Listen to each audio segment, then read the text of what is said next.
otherwise it just won't cut it. So, well, hello guys, and welcome back to the channel. And today, many days later, I bring you the review of this week's chapter of Fairy Tale 490 of its name, Fairy Tale Zero. Now, before we begin, I just want to say that this chapter was somewhat unexpected. Not that that's bad, by any means necessary, but the turn of events that happened after Aelin's magic was somewhat unpredictable. But because we were all expecting Aelin's magic to be well, at least I was expecting it to be a complete reboot of Alvarez's saga, and it would break the very fabric of time and go back. But such was not the case, because the only thing that Aelin's magic did was mess up with Fiore's mass, and it allowed it to shrink to about 1/20th of its size, something like that. But we will get to that a little bit later. The chapter starts already in a very strange manner. Okay, the title of the chapter is Fairy Tale Zero, but I did not expect to see a flashback from Fairy Tale Zero. You know, the side manga who told the story of the foundation of Fairy Tale. I was not expecting to see it. It was the part where Mavis realized that Zero was not a living person. It was only an image made by her mind. And okay, we get the flashback, and the flashback ends with the sentence, "This isn't goodbye." I think that no one expected that this sentence would mean what it did. Either when we read Fairy Tale Zero or either reading this chapter now, we always thought, well, this isn't goodbye, okay, she will always be in her heart. The whole thing, do you know where fairies reside? They reside in people's hearts. I always thought it to be like that. Never did I expect what happened in the end of the chapter, but I already have a pretty good theory on that. Well, I say good, but as good as my theories can be so far. We resume the current action where we see Fairy Tale completely, well, again, destroyed. Kana is not there, and Mavis is all alone, naked to boot. But she's able to walk, she summons some clothes with her magic, and she reaches the upstairs of the guild. No one is there. Last chapter, the guild was bustling with people. Makarov was there, the remaining members were there, but now it's empty. Not only that, who's sitting in a chair completely like a boss? Mr. Zeref himself, the Dark Wizard. And they exchange a few words, and we get to know a little bit more about what happened. A little bit later.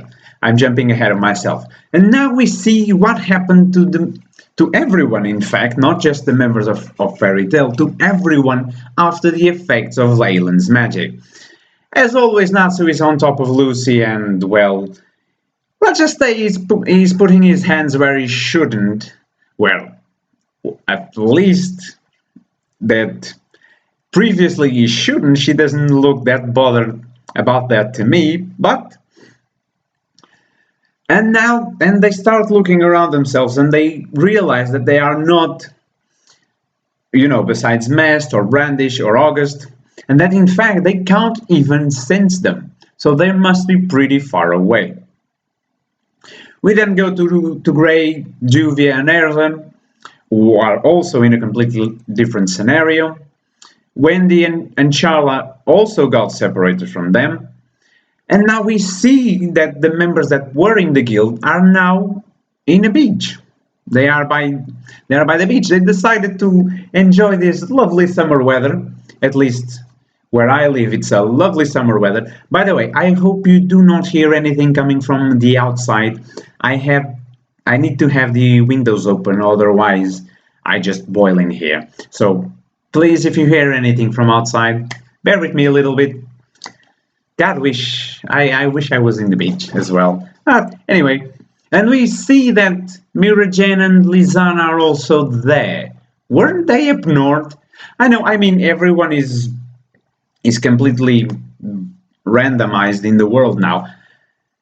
But I I'm worried for them to be here because they've gone from a top battle scenario, which was the north, and well, I don't know if they are in the south or not, but they are in another area with just the remainings of fairy tale.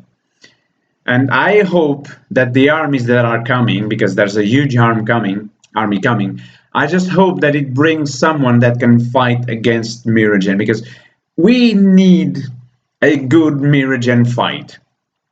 Tartarus had a good Miragen fight, but now we need more. She did some things here and there in this saga, but nothing really major. We need a hardcore major battle against one of the Springans. There are not many left.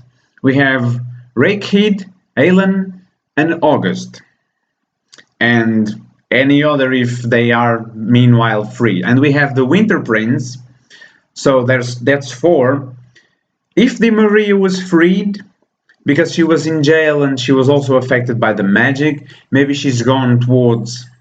I don't know if they can pinpoint exactly where she is, but maybe she's picked up by someone from Alvarez, and then she gets released and joins the fight again because she's in a pretty good state still. She can move. She's pretty much alive, no major injuries. So I say there's a fairly good possibility that Di Maria will join the fight again. Um, so yes, and now we see Warren realizing what truly happened to Fiore's geography. Not only did people get pushed around here and there, the geography itself changed. And we'll start to see it now. And in a conversation between August and Brandish, we finally discover what Alan's magic is. Alan's magic is called compression magic. Totally unrelated to every theory I've made about Alan's magic power. I thought it could be a climate magic. Then I thought it could be a time space magic changing. No, Alan's magic is simply compression magic. Now, I have a little bit of a concern with Alan's magic and Brandish magic. Brandish's magic is mass manipulation. Alan's magic is compression magic.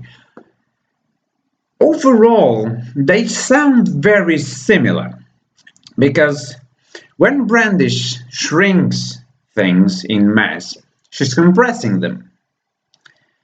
And Alan does that as well.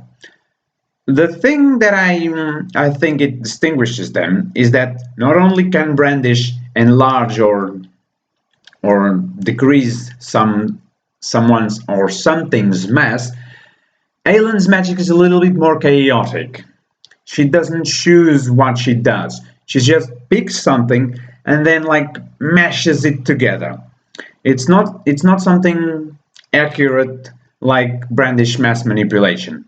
It's something more chaotic, more destructive. That's why it changed Fiore's geography like this.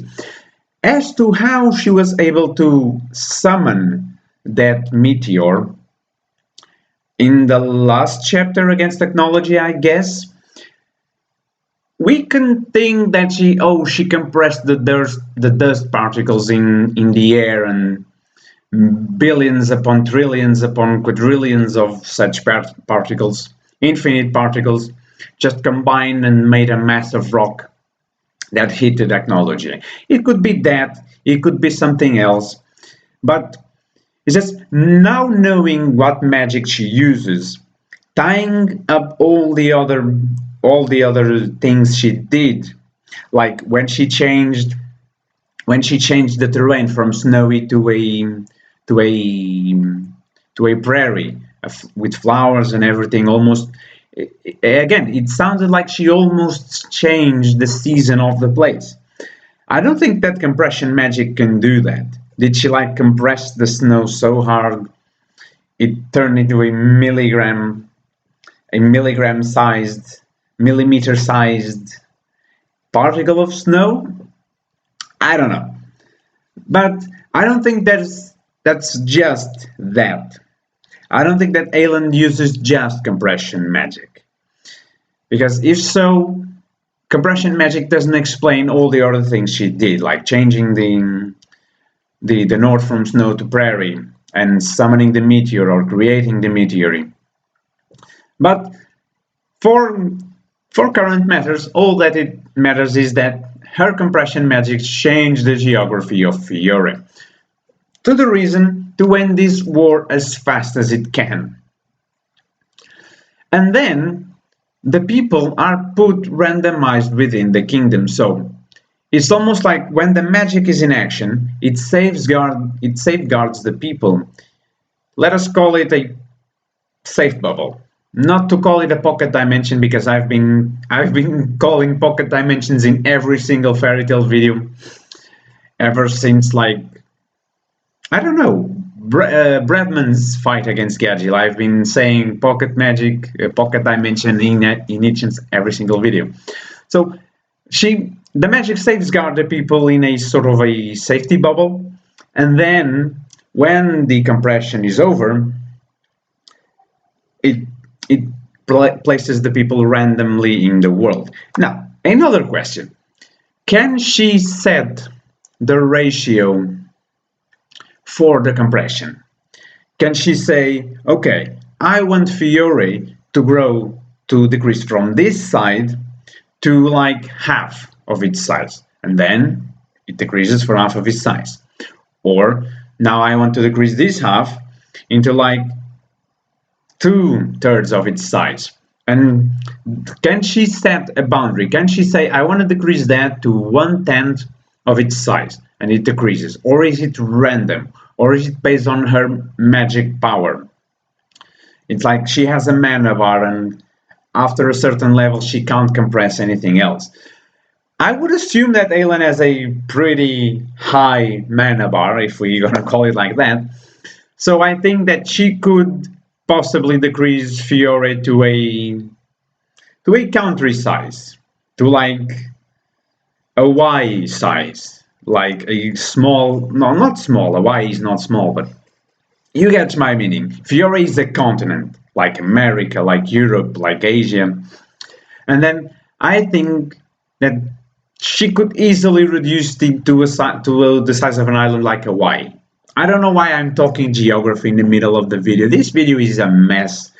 Anyway, this is how I do things. So let us let us continue.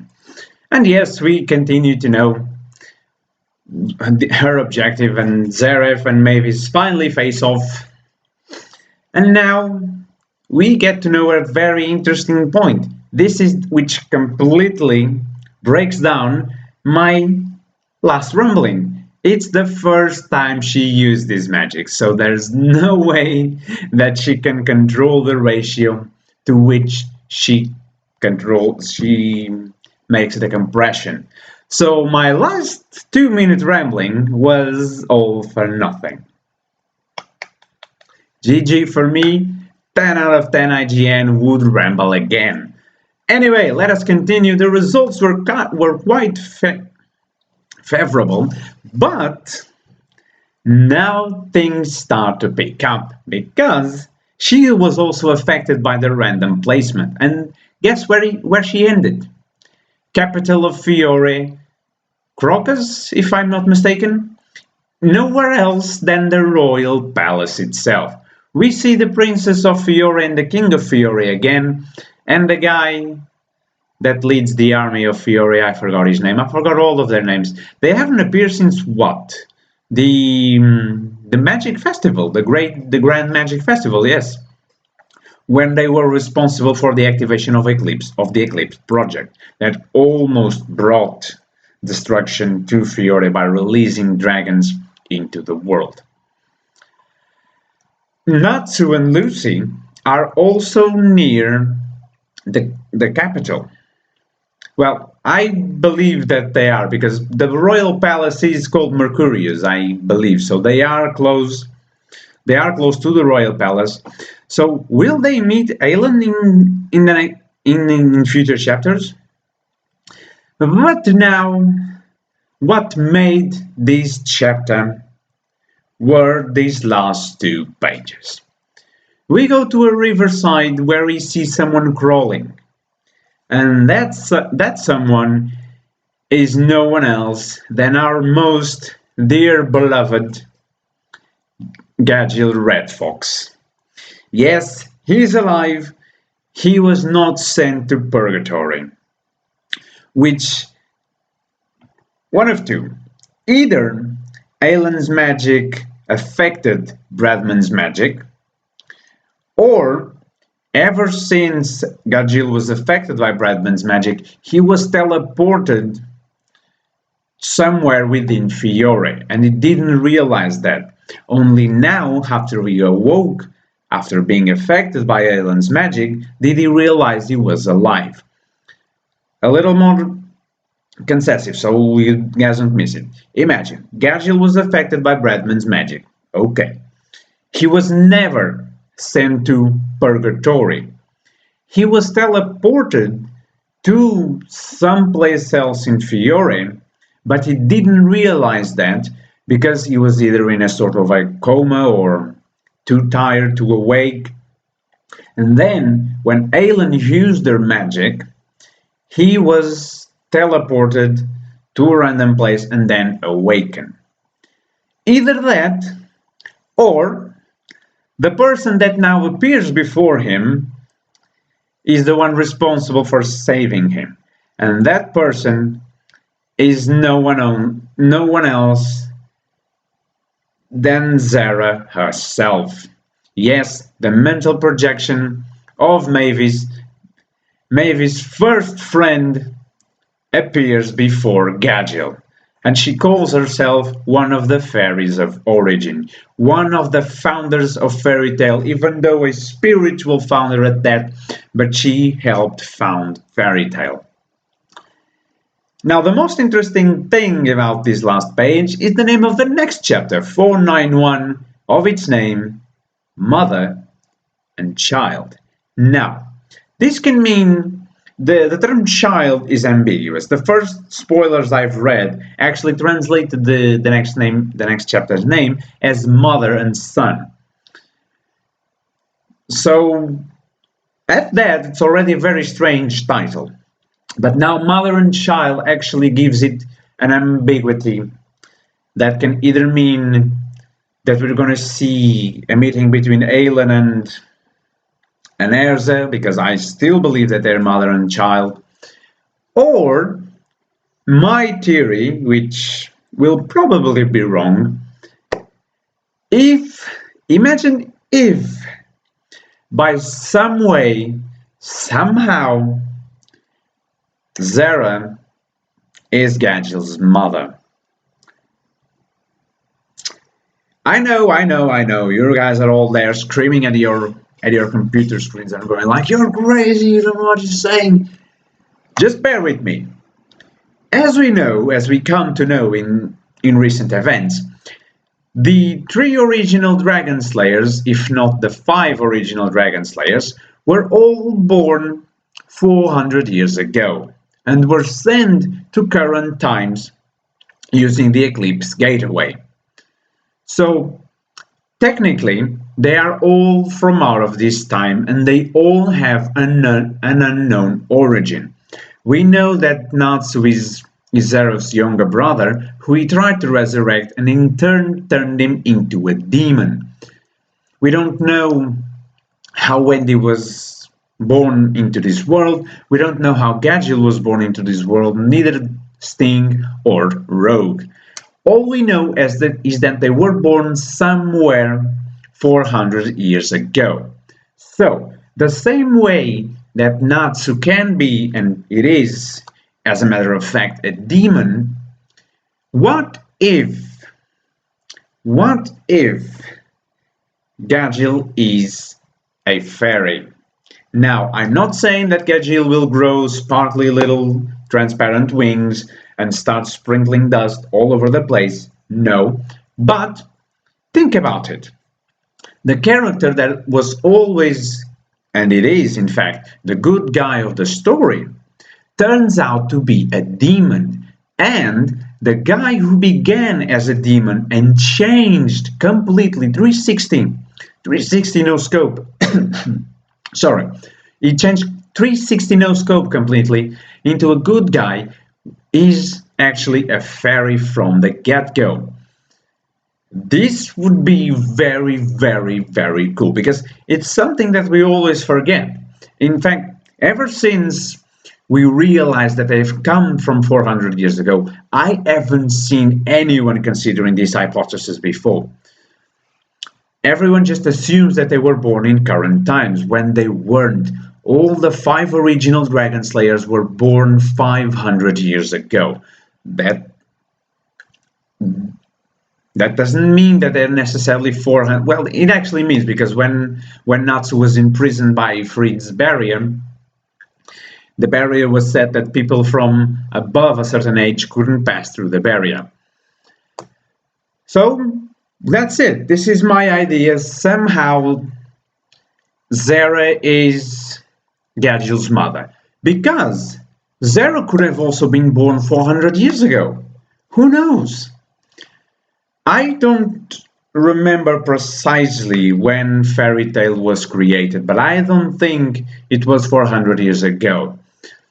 Somewhere in the middle of what happened ever since the Dragon Slayers left the past 400 years ago and emerged in Fairy Tail's history in the year of 777. 777. Isn't it? X777. I believe it is. Or is it 4 sevens? I don't know. But anyway, I think this is a very good idea. But I want to hear from you guys. What do you think this title means? What do you think Zera will do from now on? Is she more than a mental projection of Mavis? Is she really a fairy? Because if we have demons, why can't we have fairies? Real fairies, not like the mental state and heart to I'm good to my friends, I'm a fairy because I belong to fairy tale. No, what if she really is a fairy from a race of fairies? That would be pretty cool. But as always, we'll have to wait for the next chapter, which will release next Monday. And I'll be here to review it for you guys. As always, I hope you have enjoyed it. Coming up next, we have the review of this week's 2 chapters of the 7 Deadly Sins. And after that, another double review with last week's One Piece chapter and this week's chapter as well. So, I hope you guys have enjoyed, and I'll see you in those videos. Bye bye.